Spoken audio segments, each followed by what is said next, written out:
Right guys, hope you're doing well. So, sorry again about the phone videos in the car.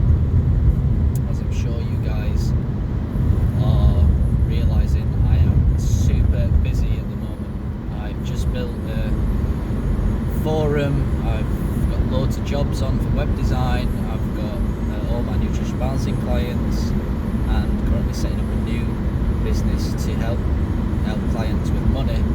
So at the moment it's a little bit like standing at a bus stop and all the buses coming at once, but things are starting to calm down a little bit and I'm wanting to get back on making some really good quality YouTube videos.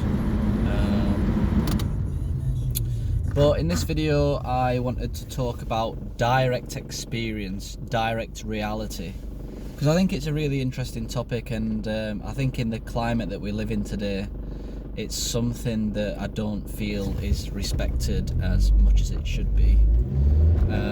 Now, one of the biggest sort of, don't know what arguments or responses I get from people, generally on the internet, is, what do you know? You're not a doctor. And it kind of bemuses me, that sort of comment, because I'm not too sure entirely what these people are sort of implying. You know, one, if people are commenting on my YouTube channel saying, what do you know, you're not a doctor, 9 times out of 10 they're probably looking on the YouTube channels because their own doctor isn't really doing a proper job. So I find that funny straight away, is that most people watching my videos are watching them because they've been struggling one way or another, so they end up looking elsewhere. But really what I'm trying to imply is that, why is it that just because people do not have certain letters before their names, does that automatically mean they don't know something about a particular subject? And you know, I can appreciate I can appreciate where they're coming on one level, but on another level I feel that they're not really using any sort of common sense or logic in that particular argument. You know, so when I was growing up, I didn't want to become a doctor. In actual fact, I thought that being a doctor was incredibly boring. I'd never got any sort of good results from doctors as a child, because I used to go into doctors' offices as a child with chronic infections, and doctors used to give me pill after pill after pill, and I wasn't cured. So, you know, why would I want to become a doctor when I was younger, in my teenage years, when every experience I had with doctors on the whole had not been particularly good? You know, I was given Accutane, for example, which just made me incredibly depressed, suicidal, liver problems, etc, etc. And I used to go into the doctor's office every week, 2 weeks, and I didn't get any response from them whatsoever. They would just tell me everything was fine. So, you know, that's the reason why I didn't become a doctor. Now, you know, are you asking the question to figure out whether I can actually retain information in a good, consistent manner, and then splurge it back out onto a paper? Well, if that's the argument you're trying to put across, then I did study architecture at university. So, you know, I got 4 to 5 A stars at school. I got 4 or 5 A stars. I got 2 Bs, and I just got 1 C out of all of. So if the argument is, can I retain information and splurge it back out on in tests and dissertations, then I ended up getting a 2-1 honours degree in architecture. So maybe that's their argument. Also, what I find quite funny is that although I studied architecture at university and I've got a degree in it, I could not build you, if I'm being honest, anything. The first year at university was just drawing, really, and really it was just about trying to get you comfortable in university. The second year there was a lot of photoshopping and learning Illustrator and learning some CAD, basic CAD, and then the third year really comprised of maybe 2 projects and a dissertation, and I come out with a degree. So, could I build anything? No, not at all, really. But it was interesting when I finished university. A lot of people assumed I could, and they came to me for advice on various different things. When in reality, it's a little bit like a mechanic. Think about a mechanic, a car mechanic, and think about 2 different people. One person finishes school and becomes a mechanic, and is a mechanic for 5 years. Another one finishes school, goes to college to study some sort of mechanics college certificate, diploma, and then they end up going to university for 3 years to study car mechanics, and they come out at the end of the 5 years with a degree, not stepped a foot in a car garage. Who are you going to trust? Who would you prefer to have your car fixed by?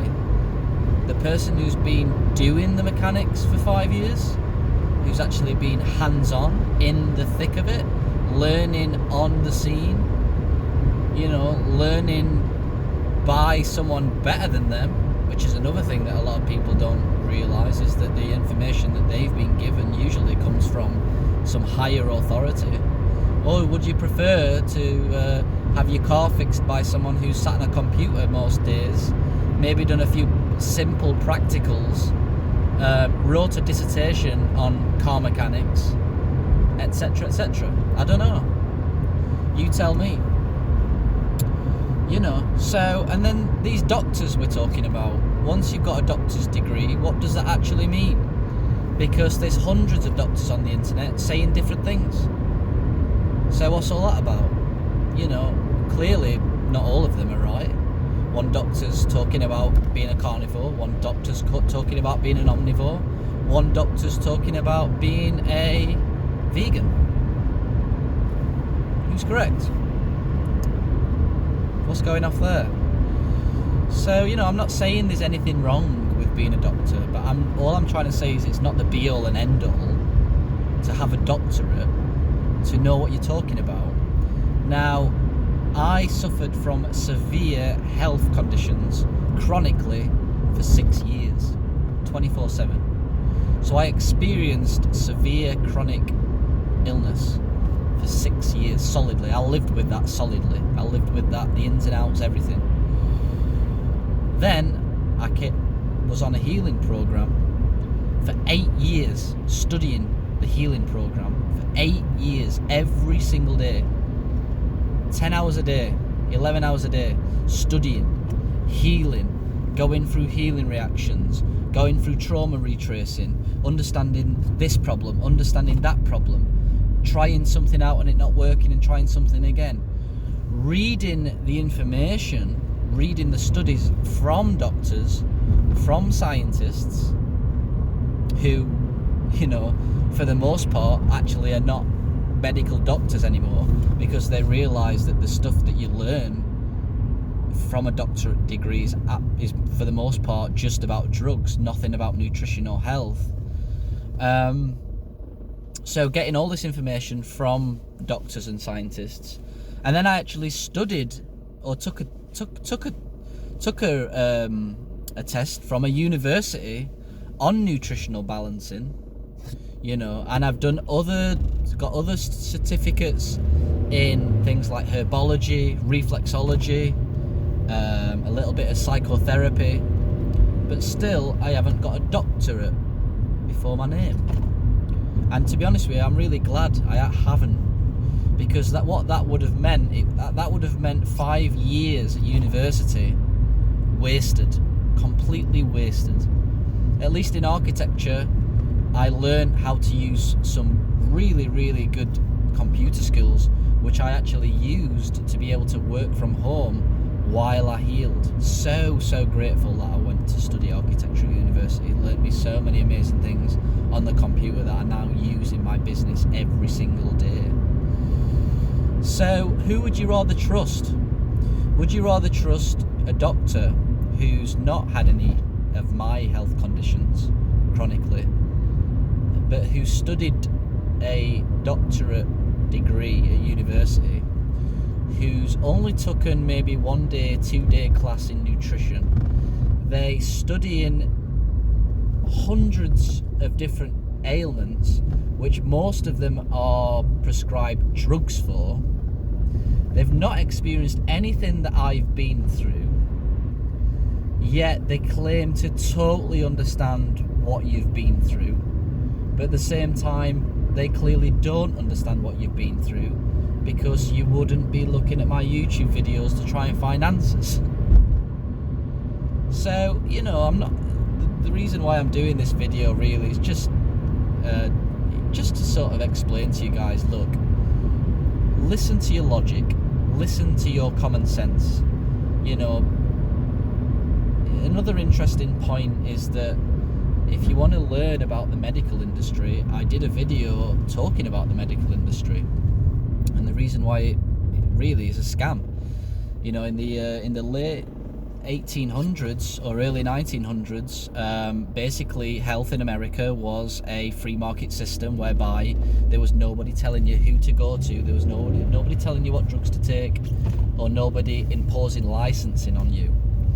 And then some very wealthy people made deals with politicians to force the population to basically only see medicine as the proper way of being diagnosed and cured from ailments, as a way to gain more profits. This is very much well known if you do the research and the history of the medical community. And if you look at American health charts from before that them laws came into place, they were the best in the world. And ever since then, the health in America has declined so much that medical malpractice is now the third leading cause of death in America. So don't just throw people to one side if they don't have some letters before their name. It doesn't matter if you're not a doctor. As I said before, most doctors think differently. Most doctors have completely different ideas on health and drugs and what not to do and what to do. So just because they're a doctor doesn't mean they have, excessive knowledge on anything. Because if doctors were right, one, we wouldn't have all of these problems in the world, because all the doctors would be thinking the same, because they would be using the same system to heal, because it 100% cures the individual. That's not the case. So everyone's running around like headless chickens. So please just get it out of your head that you necessarily need a doctor to heal. It's complete nonsense. It was initially set up for people to earn ridiculous amounts of money. I am so glad I haven't got a doctor's degree, because I would have wasted so much damn time, and I probably would have never have healed, because I would have been so stuck in the drug system that's the way that I would have thought, I could have got out of this. Dr. Wilson